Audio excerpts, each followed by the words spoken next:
स्वागत है आप सभी का tech study ITI YouTube channel पर। प्लम्बर ट्रेड थ्योरी की क्लासेस में आज हम लोग करेंगे सीबीटी एग्जाम निमी क्वेश्चंस का पार्ट 5। इसके पहले के 4 पार्ट्स अगर आपने नहीं देखे तो उन्हें जरूर देखिएगा, क्योंकि ये आपके सीबीटी एग्जामिनेशन में सारे क्वेश्चंस निमी और भारत स्किल के पीडीएफ से ही पूछे जाते हैं एंड उन्हीं को यहाँ पे हम एक्सप्लेन करते हुए आपके लगभग सभी ट्रेड को यहाँ पे कवर करने की कोशिश कर रहे हैं। तो चैनल पर नए हैं तो आपसे एक रिक्वेस्ट होगी, चैनल को सब्सक्राइब करके इस तरह से बेल आइकन को दबा लीजिएगा, जिससे आपको सभी तरह की अपडेट और इन्फॉर्मेशन पढ़ाई के साथ साथ हमेशा मिलती रहे।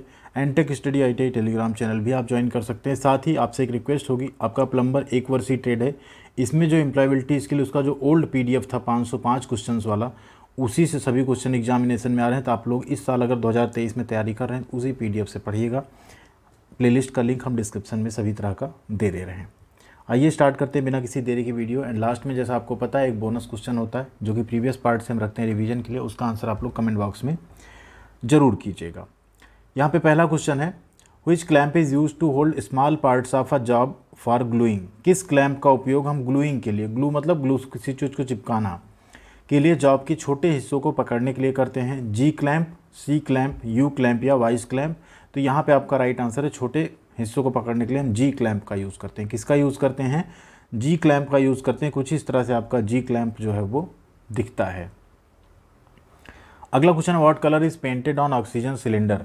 ऑक्सीजन सिलेंडर जो होता है वो किस कलर का होता है? तो ऑक्सीजन सिलेंडर हमेशा आपका ब्लैक कलर का रहता है। किस कलर का रहता है? ब्लैक कलर का। और एसिटिलीन सिलेंडर जो होता है गैस वेल्डिंग में, वो किस कलर का रहता है? वो मरून कलर का होता है। रेड कलर का क्या होता है आपका?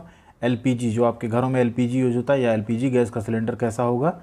रेड कलर का होगा। ठीक है, तो ये है आपका ऑक्सीजन सिलेंडर।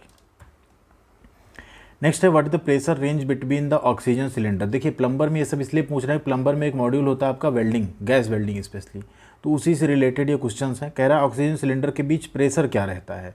तो ऑक्सीजन सिलेंडर का जो प्रेशर है उसकी रेंज होती है 120 से 150 किलोग्राम प्रति सेंटीमीटर स्क्वायर। कितना होती है? 120 से 150 किलोग्राम प्रति सेंटीमीटर स्क्वायर। नेक्स्ट है, एसिटिलीन सिलेंडर का प्रेशर कितना रहता है? What is the pressure range between the dissolved acetylene gas. Dissolve मतलब होता है जो घुलित रहती है, घुली रहती है एसिटिलीन गैस, उसके सिलेंडर का दबाव कितना रहता है? तो उसका रहता है 15 से 16 किलोग्राम प्रति सेंटीमीटर स्क्वायर, क्योंकि इसको और ज़्यादा कंप्रेस नहीं कर सकते, अदरवाइज क्या होगा, इसमें विस्फोट होने के चांसेस भी रहेंगे। Next question, what the root gap provided in pipe of wall thickness 3 mm for leftward welding technique. देखिए यहाँ कह रहा है लेफ्ट वर्ड वेल्डिंग टेक्निक। ये मान लीजिए आपका क्या है, एक पाइप है, ये आपका एक पाइप है, इसकी आप यहाँ वेल्डिंग कर रहे हैं, तो वही पूछ रहा है कि ये रूट गैप कितना रहेगा अगर पाइप की जो वॉल थिकनेस वो कितनी रखी गई है, 3 mm है, और वेल्डिंग आप कौन सी कर रहे हैं यहाँ पे? Left word. लेफ्ट वर्ड मतलब होता है राइट साइड से आप लेफ्ट की तरफ वेल्डिंग लेके चलेंगे। यहाँ फिलर रॉड, यहाँ आपकी वेल्डिंग टॉर्च, इस तरह से आप यहाँ वेल्डिंग करेंगे, उसे बोलते हैं लेफ्ट वर्ड वेल्डिंग। तो इसमें आपका 3 mm पाइप की अगर थिकनेस है, वॉल थिकनेस, तो आपका जो रूट गैप रहेगा वो भी कितना रहेगा? 2.5 टू 3 mm के आसपास। कितना रहेगा? 2.5 टू 3 mm के आसपास। नेक्स्ट है question, what are the weld position for pipe by gas welding. यहाँ कह रहा है गैस वेल्डिंग द्वारा पाइप की वेल्डिंग पोजीशन कौन कौन सी रहती हैं। तो देखिए पाइप की वेल्डिंग पोजीशन है आपकी 1G, 2G, 5G and 6G, but यहाँ पे कोई ऑप्शन ऐसा नहीं जो चारों को कंटेन करे, तो राइट आंसर हम क्या लगाएंगे? 1G, 2G और 5G। ठीक है, 1G, 2G, 6G भी एक कंडीशन में सही हो सकता था, लेकिन यहाँ पहले 5G आता है, इसलिए मोस्ट रिलेवेंट आंसर ये है। ठीक, एंड 3G और 4G तो होती नहीं पाइप बिल्डिंग में, इसलिए गलत है यहाँ पे। ये आपकी पाइप बिल्डिंग पोजीशन। ठीक है, जो 6G है ना वो 45 डिग्री के एंगल पे अगर वेल्ड करते हैं तो उसको 6G बोलते हैं। 5G आपका यहाँ पे 2 होता है, एक होता है पाइप फिक्स 5G, एक होता है पाइप जो है रोटेट करेगा वैसा 5G। ठीक है, जो ये 5G आप देखेंगे क्या है? हॉरिजॉन्टल, इसे हम लोग क्या कहेंगे? हॉरिजॉन्टल। 1G क्या है? हॉरिजॉन्टल, जिसमें आपका पाइप है रोटेट होगा, इसमें पाइप आपका फिक्स हो जाएगा तो 5G हो जाता है। और वर्टिकल वेल्डिंग जो हो रही है उसको बोलते हैं यहाँ पे 2G। और 6G क्या है? 45 डिग्री पे पाइप जो है फिक्स रहेगा, इंक्लाइंड एक्सिस पे वहाँ वेल्डिंग की जाएगी। तो राइट आंसर हो गया 1G, 2G एंड 5G। अगला क्वेश्चन है, what is the left word welding technique. Left word welding technique क्या है? अभी हमने आपको बताया ना, वेल्डिंग जो आपकी होगी राइट एज से बाएं, ठीक, दाहिने से बाएं की तरफ आपकी वेल्डिंग की जाएगी, उसी को कहते हैं लेफ्ट वर्ड वेल्डिंग टेक्निक। क्या कहते हैं? Left word welding technique. ये आपका लेफ्ट वर्ड और ये आपका राइट वर्ड। लेफ्ट वर्ड में जो एंगल होता है टॉर्च का 60 से 70 डिग्री, राइट वर्ड में होता है 40 से 50 डिग्री। ठीक है,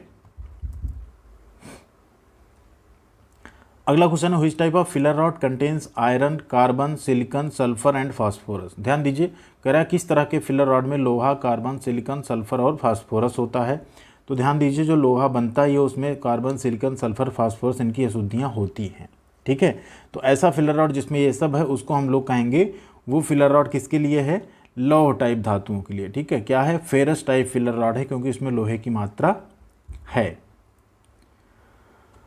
अगला क्वेश्चन है which type of filler rod contains iron, carbon, silicon and manganese. देखिए यहाँ पे आयरन, कार्बन, सिलिकॉन तक ठीक है, बट मैग्नीज जो है ना ये यहाँ पे आपका एक एडिशनल है, इसलिए इसको हम एलॉय बोल देंगे। अब क्या बोलेंगे, एलॉय बोलेंगे। तो यहाँ पे हो जाएगा आपका alloy type filler rod for ferrous metal. Ferrous metal इसलिए क्योंकि आयरन यहाँ पे है। ठीक है, तो राइट आंसर क्या हो जाएगा आपका, option number A, alloy type यानी मिश्र धातु टाइप का फिलर रॉड है जिसमें फेरस मेटल भी है। ठीक, लोहे के मेटल्स के लिए ये है, धातुओं के लिए। 110 नंबर क्वेश्चन है which type of filler rod contains copper, aluminium, tin along with zinc. यहाँ कह रहा है किस प्रकार के फिलर रॉड में जस्ते के साथ तांबा, एल्यूमिनियम और टिन शामिल है। तो वो होता है आपका नॉन फेरस फिलर रॉड। क्या होता है, नॉन फेरस। ठीक है, जो अलौह धातु हैं उनका फिलर रॉड होता है वो। 111 नंबर क्वेश्चन है which type of filler metal does not require flux while gas welding. यहाँ कह रहा है किस प्रकार का, ठीक है, फिलर मटेरियल जो है उसमें किसी प्रकार की फ्लक्स, यहाँ प्रवाह नहीं आएगा, फ्लक्स की ज़रूरत नहीं होती जबकि गैस वेल्डिंग की आवश्यकता नहीं है। अब यहाँ एक गड़बड़ है थोड़ा सा। यहाँ कह रहा है जब गैस वेल्डिंग हम करते हैं तो ऐसा कौन सा मेटल है जिसमें फिलर रॉड फ्लक्स की ज़रूरत नहीं पड़ती। तो इसमें वो फिलर मेटल है आपका माइल्ड स्टील टाइप SFSI। ठीक है, इस तरह का जो आपका फिलर मेटल होता है उसमें हम कोई भी यहाँ पे जो फ्लक्स है उसकी ज़रूरत नहीं पड़ती है। अगला क्वेश्चन है which type of filler metal require flux while gas welding. ठीक, यहाँ कह रहा है किस तरह का फिलर मेटल, फिलर धातु जबकि गैस वेल्डिंग में फ्लक्स की आवश्यकता उसमें नहीं होती। तो यहाँ पे है आपका high silicon cast iron SC11। Sorry, यहाँ पे है रिक्वायरमेंट होती है। ठीक है, रिक्वायरमेंट किस में होती है आपका, हाई सिलिकॉन कास्ट आयरन, ठीक, SC11 ये आपका यहाँ पे कोड है। इसमें जो है आपका फ्लक्स की ज़रूरत पड़ती है अगर आपको गैस वेल्डिंग करनी है उस केस में। ठीक है, next question which is the important part in soldering iron. एक सोल्डरिंग आयरन जो होता है उसमें महत्वपूर्ण हिस्सा क्या है, हैंडल, सैंक, हेड यानी कॉपर बिट या एज। तो ध्यान दीजिए सबसे इंपॉर्टेंट वहाँ पे हेड होता है जो कि कॉपर का बना होता है, यही आपका इसका मेन पार्ट है, किसका, सोल्डरिंग आयरन का। ठीक है, अगला क्वेश्चन है which material use to manufacture soldering iron tip. कौन सा सामग्री सोल्डरिंग आयरन की टिप निर्माण के लिए बनाते हैं। तभी आपने देखा ना टिप किसकी है, यहाँ पे कॉपर की है। तो यहाँ पे राइट आंसर हो जाएगा आपका कॉपर, ऑप्शन नंबर डी।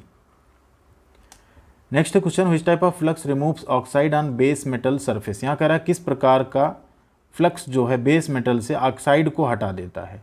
तो वो होता है आपका इनऑर्गेनिक फ्लक्स। क्या होता है, जो अकार्बनिक फ्लक्स होते हैं वो आपका बेस मेटल सरफेस से ऑक्साइड वगैरह को क्या करते हैं, रिमूव कर देते हैं अच्छी तरह से।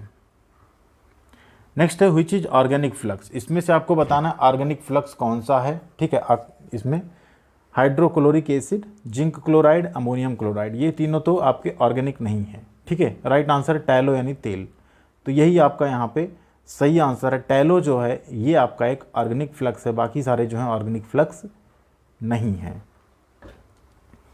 नेक्स्ट है question 117 which acid is used as flux for stainless steel in soldering. यहाँ कह रहा है ऐसा फ्लक्स, ठीक, जो स्टेनलेस स्टील की सोल्डरिंग में प्रयोग किया जाता है कौन सा है। तो वो होता है आपका फास्फोरिक एसिड। हमेशा ध्यान रखिएगा स्टेनलेस स्टील की सोल्डरिंग के टाइम पे phosphoric acid as a flux use किया जाता है। अगला क्वेश्चन है जब which flux is used in iron and steel while brazing. यहाँ कह रहा है जब फ्लक्स हम कौन सा प्रयोग करेंगे आयरन और स्टील में, जब उसमें हमको टाँका लगाना हो, सोल्डरिंग करना है, ब्रेजिंग करना हो, तो उस केस में हम लोग यूज़ करते हैं मिक्सचर यूज करते हैं किसका, 75% बोरेक्स पाउडर का विद 25% यहाँ पे बोरिक एसिड का, यानी 25% बोरिक एसिड और 75% आपका क्या होता है यहाँ पे बोरेक्स। इसको मिला के हम वहाँ पे लोहे और इस्पात के केस में एज अ फ्लक्स यूज करते हैं। ठीक है, next question what the name of brazing if parts to be brazed are submerged in a molten or chemical bath both. ठीक है, कह रहा है कि दो भागों को ब्रेजा जा रहा है, अगर एक पिघला हुआ है रासायनिक रूप से डूबे हुए, ठीक है, बात यानी पॉट में क्या कर रहा है, उनको डुबा के निकाल लिया जा रहा है। तो ऐसी ब्रेजिंग को हम लोग कहते हैं डिप ब्रेजिंग। क्या बोलते हैं? डिप ब्रेजिंग कुछ इस तरह की होती है, ठीक है। यहाँ पे ये केमिकल होता है जिसमें इसे डुबा दिया जाता है एंड आपका जो ब्रेजिंग है ना उसकी प्रक्रिया यहाँ पे पूरी की जाती है। Next question, which one is closed first file shut down oxy acetylene plant. Oxy acetylene plant को अगर आप बंद करना है, सबसे पहले कौन सा वाल्व बंद करेंगे? तो सबसे पहले बंद करते टाइम ध्यान रखिएगा, सबसे पहले एसिटिलीन बंद करनी होती है। कौन बंद करना होगा? एसिटिलीन सिलेंडर वाल्व आप पहले बंद करेंगे, उसके बाद आप बाकी के कार्य करेंगे। अगला क्वेश्चन है, what the angle of blow pipe held in right word welding. कह रहा है राइट वर्ड वेल्डिंग में ब्लो पाइप के कोण क्या होते हैं? तो ब्लो पाइप का कोण अभी हमने पीछे बताया भी आपको, क्या होगा? 40 से 50 डिग्री, ठीक है। राइट वर्ड वेल्डिंग टेक्निक में कितना होगा? 40 से 50 degree. Next question, what size of nozzle number use to weld 5 mm thick plate. कह रहा है कि 5 mm की मोटी प्लेट है, उसको वेल्ड करने के लिए नोजल का आकार, नोजल का नंबर कौन सा यूज होगा? तो वहाँ पे नोजल नंबर आपका यूज होगा 13। राइट आंसर क्या है आपका? Option number C, nozzle size number 13। Next, what the diameter of filler rod use to weld 2.5 mm thick mild steel by leftward technique. यहाँ कह रहा है कि फिलर रॉड का व्यास क्या है जिसका उपयोग 2.5 mm मोटी हल्की स्टील को बाईं ओर से वेल्ड किया गया। तो वहाँ पे फ्लक्स का पूछ रहा है, ठीक है। यहाँ पे क्या पूछ रहा है कि डायमीटर क्या होगा फिलर रॉड का? तो फिलर रॉड का डायमीटर होगा आपका 2 mm। क्या होगा? 2 mm। Next question, what size of thickness metal used only in right word technique. कह रहा है कि राइट वर्ड टेक्निक में धातु की मैक्सिमम मोटाई हम किसका उपयोग कर सकते हैं, मतलब किस मोटाई का उपयोग कर सकते हैं? तो यहाँ पे आपका राइट आंसर हो जाएगा 6.03 mm। एक्चुअल में 6 mm आई थिंक होना चाहिए, बट निमी में आपके 6.03 mm दिया है। तो आप लोग अगर ये क्वेश्चन आता है तो इसको सही लगा सकते हैं। अगला क्वेश्चन है, what type of solder use for soldering in heavy thick metals. भारी धातुओं में सोल्डरिंग के लिए किस प्रकार के सोल्डर का उपयोग किया जाता है? तो यहाँ पे हम लोग हमेशा यूज़ करते हैं हार्ड सोल्डर का। किसका यूज़ करते हैं? हार्ड सोल्डर का। ऑप्शन नंबर बी आपका यहाँ पे सही हो जाएगा। अब आ गया बोनस क्वेश्चन। क्वेश्चन है, which hardwood is used for cabinet making. Cabinet बनाने के लिए किस कठोर लकड़ी का उपयोग किया जाता है? मैंगो, टीकवुड यानी सागौन की लकड़ी, प्लाईवुड और बम्बू। जो भी राइट आंसर हो कमेंट जरूर कीजिएगा। वीडियो को लाइक एंड शेयर आपने किया होगा। चैनल को भी सब्सक्राइब कर लीजिएगा। डिस्क्रिप्शन में प्लेलिस्ट चेक करना मत भूलिएगा एंड आप अपने एग्जाम की अच्छी तैयारी करते रहिएगा। Thank you very much.